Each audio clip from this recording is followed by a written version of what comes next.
अस्सलाम वालेकुम नाजरीन, आप देख रहे हैं पर्सपेक्टिव। मैं हूं इर्तज़ा काज़मी। ख़बरें रोज़ की सब्ज़ी की तरह होती हैं सारी दुनिया में और पाकिस्तान में भी। जो ताज़ा अवेलेबल होती है उस दिन की वो बिक जाती है और अगले दिन एक कोई नई सब्ज़ी आ जाती है। मेरा क्योंकि व्लॉग की जो सीरीज़ है वो कोई रोज़ाना नहीं होती है, तो इसलिए मैं रोज़ की सब्ज़ी नहीं बेच रहा होता। आज का टॉपिक पिछले कोई 2 हफ़्ते पहले जब मैंने इंडिपेंडेंस डे के ऊपर 14 अगस्त को एक प्रोग्राम किया था रिकॉर्ड, उसके बाद आज हाज़िर हुआ हूँ। लेकिन पिछले 2 हफ़्तों में जो कुछ बातें, कुछ चीज़ें हुई हैं, कुछ ख़बरें हैं, उसके ऊपर थोड़ा सी नज़र डालते हैं with a subject of course. इन कुछ चीज़ों पे नज़र डालने के बाद मैं इस नतीजे पे पहुंचा हूं जो मैं आपसे शेयर करना चाहता हूं। उम्मीद है कि आप उसे एग्री करेंगे। वो ये है कि इट्स ऑल अबाउट मनी। जो कुछ यहाँ पे हो रहा है, जो हालात हैं, जो अनसर्टेनिटी है, जो टर्मोइल है, जो कोशिश है दूसरी तरफ और इस तरफ, उस सब का जो महवर है वो पैसा ही है और इकॉनमी ही है। अब देखिए पिछले दिनों में हुआ क्या है। पिछले कुछ दिनों में जब से ये मौजूदा हुकूमत आई है और उससे पहले से भी कुछ चीज़ों के ऊपर for some reason which we all know clamp down हुआ है। उसमें कुछ इंटरनेशनल इन्फ्लुएंस भी है, बट मोर सो लोकली उसके ऊपर कुछ काम किया गया है। हमें स्मगलिंग के अंदर कमी नज़र आई है, हमें ड्रग ट्रैफिकिंग के अंदर कमी नज़र आई है, हमें ह्यूमन ट्रैफिकिंग के अंदर कमी नज़र आई है, हमें कुछ चीज़ें नज़र आई हैं जो कि बैंकों ने भी शुरू कर दी हैं। ज़ाहिर है स्टेट बैंक को उसको बहुत बड़ा सेहरा जाता है और स्टेट बैंक की ऑटोनॉमी को, जो कि है trade based money laundering, TBML, जिसको बैंकर्स आमतौर पे कहते हैं। पहले किकबैक के पैसे, ओवर इनवाइसिंग, अंडर इनवाइसिंग के पैसे आगे पीछे आ जाते थे। अब उसके ऊपर सवाल जवाब होना शुरू हो गए हैं, इंडिविजुअल्स के अकाउंट्स के ऊपर भी और कंपनीज़ के अकाउंट्स और पार्टनरशिप्स वगैरह के ऊपर, विच इज़ वेरी गुड।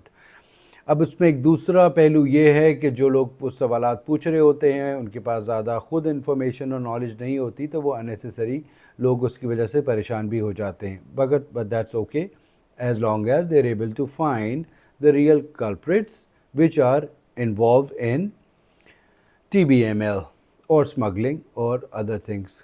अच्छा जनाब, हम IMF के प्रोग्राम का फिर इंतज़ार कर रहे हैं जो कि 6-7 अरब डॉलर के अराउंड होगा। अब सितंबर की बोर्ड मीटिंग में जाएगा या नहीं जाएगा, फलाना इस किस्म की बातें हो रही है। नेवरदलेस IMF के साथ स्टाफ लेवल मुआहदा हो चुका है और जो चीज़ें हुई हैं उसमें इम्पॉर्टेंट चीज़ हमेशा की तरह जो कि उन्होंने सही आइडेंटिफाई किया है, और वो कोई ऐसी चीज़ नहीं है कि जिसकी कोई रॉकेट साइंटिस्ट आपको होना पड़ेगा पाकिस्तान की इकॉनमी को बेहतर करने के लिए। हमें टैक्स बेस ब्रॉडन करना पड़ेगा। टैक्स बेस ब्रॉडन करने से मुराद ये है कि जब टैक्स बेस थोड़ा सा वसी होगा जिसमें वो सेक्टर्स, तबके और इंडिविजुअल्स शामिल होंगे जो कि अभी तक टैक्स नेट से बाहर हैं, तो वो टैक्स नेट पे जब आ जाएंगे तो उनका टैक्स भी शामिल हो जाएगा इस सिस्टम के अंदर। अभी होता ये है कि क्योंकि रेवेन्यू बढ़ाना है हुकूमत को, तो जो टैक्स नेट के अंदर हैं सबसे लो हैंगिंग फ्रूट वो है तनख्वाहदार तबका। अब होता ये है कि छुरी खरबूजे पे गिरे या खरबूजा छुरी पे गिरे, नुकसान खरबूजे का ही होता है। तो उस खरबूजे का नाम है तनख्वाहदार तबका। इनडायरेक्ट टैक्स बढ़ेंगे, उनके ऊपर इफ़ेक्ट आएगा, डायरेक्ट टैक्स बढ़ जाएगा, उनके ऊपर इफ़ेक्ट आएगा, क्योंकि वो दोनों सूरतों में टैक्स रेट के अंदर हैं। हमने कल परसों ही देखा कि रिटेलर्स के ऊपर टैक्स लगाने की एक क्या वो वॉटेवर दोस्त स्कीम FBR ला रहा था, उनकी उन्होंने शदीद मुखालफत की और पूरे पाकिस्तान में रिटेलर्स ने, मार्केट्स ने मार्केट बंद रखी और शटर डाउन स्ट्राइक की। वजह क्या है? वजह यह है कि उनको टैक्स नहीं देना। टैक्स कितना है? 5,000 रुपये महीना, 100 रुपये, 60,000 रुपये। जो अरबों रुपए का काम कर रहे हैं वो भी 1 रुपये इस हुकूमत को टैक्स नहीं देना चाहते। अच्छा, अब बाकी वजूहत के ये वजह आपने SSI नहीं किया, फ़लाना, हम तो इतने पैसे कमाते ही नहीं है, आपने हमारा इतना स्लैब क्यों कर दिया, एडवांस टैक्स क्यों ले रहे हैं, वो सारी बातें अपनी जगह पर हैं। दूसरी इंटरेस्टिंग बात, वो कहते हैं कि जी हम टैक्स क्यों दें, गवर्नमेंट के अखराजात बहुत ज़्यादा हैं, फ़लाना। फ़र्स्ट ऑफ़ ऑल, जो आदमी टैक्स नहीं देता उसके पास ये हक़ ही नहीं है कि वो हुकूमत के अखराजात या किसी भी चीज़ के ऊपर बात करे। बहुत माजरत के साथ। आप जब टैक्स देंगे, वो जब इस्तेमाल होगा तो वो इस्तेमाल सही हो रहा है या गलत हो रहा है उस वक्त बात कीजिएगा। अभी आप टैक्स नहीं देते, आपको कोई हक नहीं पहुंचता कि आप उसके ऊपर सवाल करें।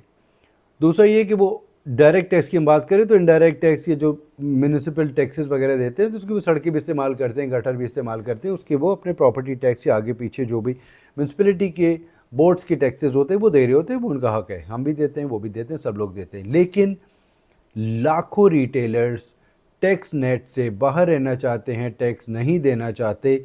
ये एक लम्हा फ़िक्रिया है, लेकिन जो भी हालात लग रहे हो सकता है कि ये भी हो जाए। अब दूसरा एक बड़ा सेगमेंट जो इसमें आता है वो है एग्रीकल्चर सेक्टर।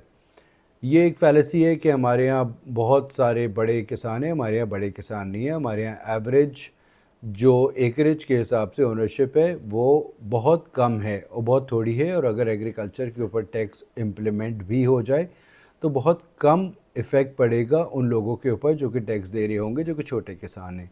यकीनन बड़े किसानों के ऊपर ज़्यादा फ़र्क पड़ेगा, उनको देना पड़ेगा।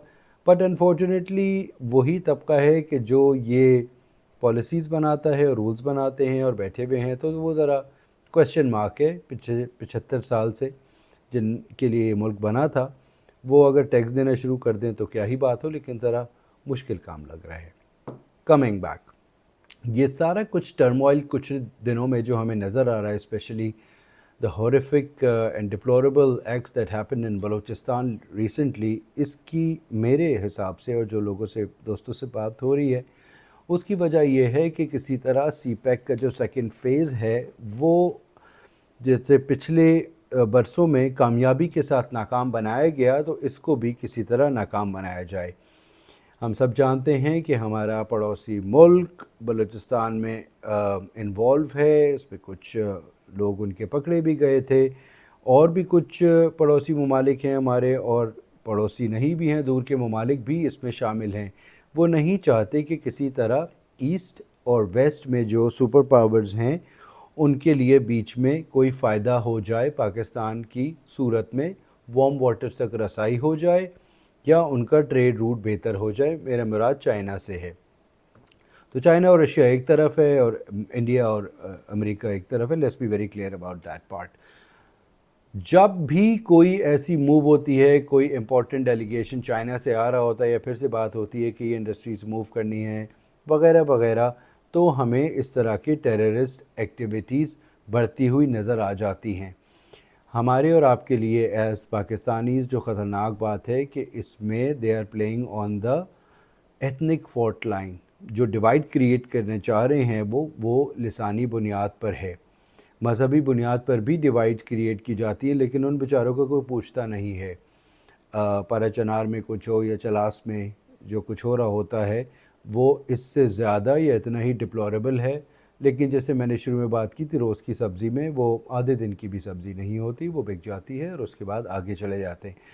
कमिंग बैक, ये सोचना ज़रूरी है कि इसको एथनिक या लिंग्विस्टिक लाइंस पे क्रिएट क्यों किया जा रहा है। इसका एजेंडा बहुत बड़ा है और उसके पीछे महवर वही है कि किसी तरह सीपैक को, जो कि बलूचिस्तान में सबसे ज़्यादा गवादर में और आसपास इफ़ेक्ट करेगा माइनिंग सेक्टर पे भी, उसको हर्ट किया जाए।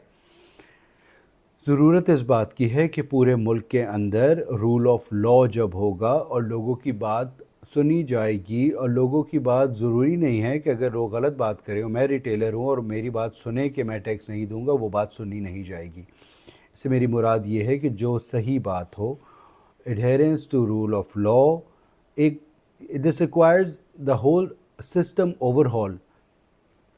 क्या हमारे ही लोग नहीं हैं जो स्मगलिंग करते हैं? क्या हमारे ही इदारे नहीं हैं जो स्मगलिंग को प्रमोट करते हैं? Because as I said, it's all about money. पैसा बनता है, पैसा बनता है, पैसा चलता है तो काम चल रहा होता है सबका, उसमें सभी इन्वॉल्व हो जाते हैं। जब से इसके ऊपर क्लैम्प डाउन हुआ है, थोड़ा बहुत हुआ है, पूरी तरह नहीं हो पाया है, हो जाएगा इंशाल्लाह, तो ये सिस्टम ठीक हो जाएगा। Overhaul, holistic solution for system overhaul, जहाँ पे ये गैप्स आप आइडेंटिफाई करके बंद कर दीजिए, चाहे उसमें करप्शन हो, चाहे उसमें मिसयूज़ ऑफ पावर और अथॉरिटी हो, ये चीज़ें खुद ब खुद ठीक हो जाएंगी। दूसरी तरफ जब हम रूल ऑफ़ लॉ की बात करते हैं तो इंसाफ की फरहमी एक बहुत बड़ा एस्पेक्ट है। उसके अंदर मुझे इलेक्ट्रिक टूथब्रश नहीं मिल रहा, मैं एक पिटिशन डाल दूंगा, मुझे फ़लाना चीज़ नहीं मिल रही, मैं ये नहीं करूंगा, मैं वो करूंगा, मैं इधर जलसा नहीं करूंगा, मैं करूंगा, मैं आज नहीं करूंगा, मैं अगले हफ्ते करूंगा। उसकी रोज़ पिटिशनें दर्जनों और सैकड़ों की तादाद में जमा की जाती हैं, तो कोर्ट्स उसी में बिजी रहेंगे। वो जिस आदमी का बेचारे का 20 साल से या 3 साल से या 4 साल से 8 साल से मुजरिम है या मुलजिम है या केस चल रहा है या कोई घरेलू मसाइल का केस है, उसका कोई टाइम नहीं होगा और वो एजेंड होते रहेंगे। इस बारे में भी सोचना चाहिए, वहाँ से प्रेशर कम करें, चाहे जजेस बढ़ाएं, जजेस एक दिन में ज़्यादा केसेस देख लें या कुछ कर लें, तो वो ज़्यादा रिलीफ होगा आवाम के लिए, जो कि वैसे ही बहुत मुश्किलात में है। कमिंग बैक, ये प्रायोरिटीज़ हमारी स्क्यूड हैं और रोज़ाना की बुनियाद पे चेंज होती रहती हैं। हमें अपनी प्रायोरिटीज़ वहीं पे लेकर आनी है जो कि आइन जिसका ज़िक्र करता है और हर इंसान और हर पाकिस्तानी के हुकूक़ का तहफ़्फ़ुज़ की गारंटी देता है। इसी एक छोटी मोटी गुजारिशात के साथ आपके लिए ये सोचने के लिए छोड़ के जा रहा हूँ, think about it, it's all about money.